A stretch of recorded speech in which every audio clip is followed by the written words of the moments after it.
Ian Gillan joined Black Sabbath as vocalist in late 1982, and together they released the album Born Again in 1983 because of a unique mix of the band's needs, Gillan's personal career issues, and a chance meeting that started in a pub. Here are the main reasons behind this unexpected collaboration. 1. Vocalist crisis in Black Sabbath. After Ronnie James Dio, the vocalist who replaced Ozzy Osbourne, suddenly quit in mid-1982 due to a dispute over the mixing of the Live Evil album, Black Sabbath was in a tough spot.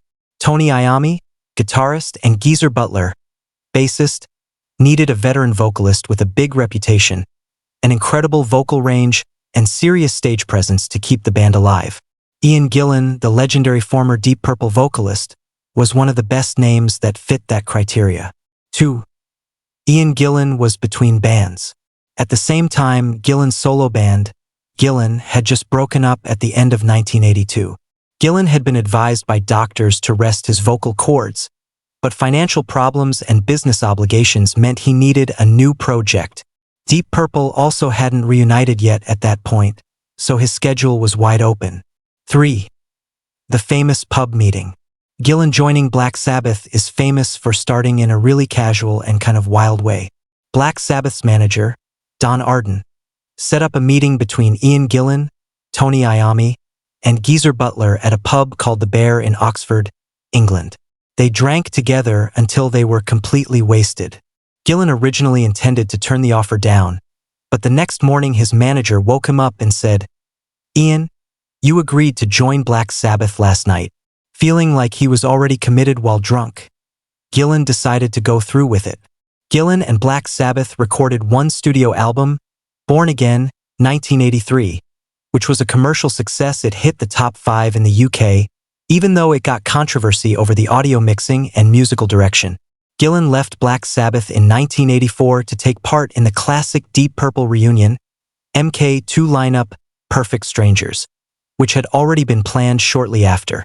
Behind the story of agreeing to join while drunk at the pub, there are some deeper reasons, business dynamics, and unique facts the public rarely knows about Ian Gillan joining Black Sabbath. 1. Original intent. Not to use the name Black Sabbath. Technically, the members didn't plan to release the work as a Black Sabbath album. Tony Iommi, Geezer Butler, and Ian Gillan originally intended to form a new supergroup or collaboration project with a new name like Gillan, Iommi, Butler, and Ward. However, manager Don Arden, Sharon Osbourne's dad, and the record label were strongly against it. The label had already put up a lot of money with the condition of using the big name Black Sabbath to guarantee album sales and tour tickets. The members were ultimately outvoted and forced to use the Black Sabbath name. 2. Failed attempts to recruit David Coverdale and Robert Plant. Before Ian Gillan finally joined, Tony Iommi was actually eyeing other vocalists. The band had reached out to Robert Plant from Led Zeppelin and David Coverdale from Whitesnake. There was even a plan to form a band with Coverdale and drummer Cozy Powell. When those offers fell through, Ian Gillan became the next top-tier option available on the market at the time. 3. Ian Gillan's financial collapse. Even though Gillan was a legendary rock star, the breakup of his solo band Gillan at the end of 1982 left him with serious financial problems. Gillan openly admitted that he was broke. He lost his house, his private studio, and even his car because of business issues and debts from his previous band's operations. Joining Sabbath, even though he initially saw it as a side project, gave him financial security and the money he needed to get back on his feet. 4. A stepping stone and warm-up for the Deep Purple reunion. The delay of the Deep Purple MK2 reunion, Perfect Strangers, played a key role. Talks about a Deep Purple reunion had already started around 1982 until 1983, but negotiations between the members took a long time.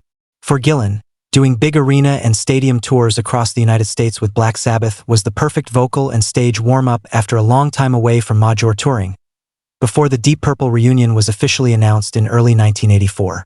5. Ian Gillan saw it as an authentic experiment. Musically, Gillan actually admitted he didn't really like or listen to Black Sabbath's music before. For Gillan, singing for Black Sabbath was purely a vocal experiment. He once compared his involvement in Black Sabbath to when he played in Jesus Christ Superstar or sang with opera legend Luciano Pavarotti. It was a challenge to try a style of music that was completely foreign to his own character.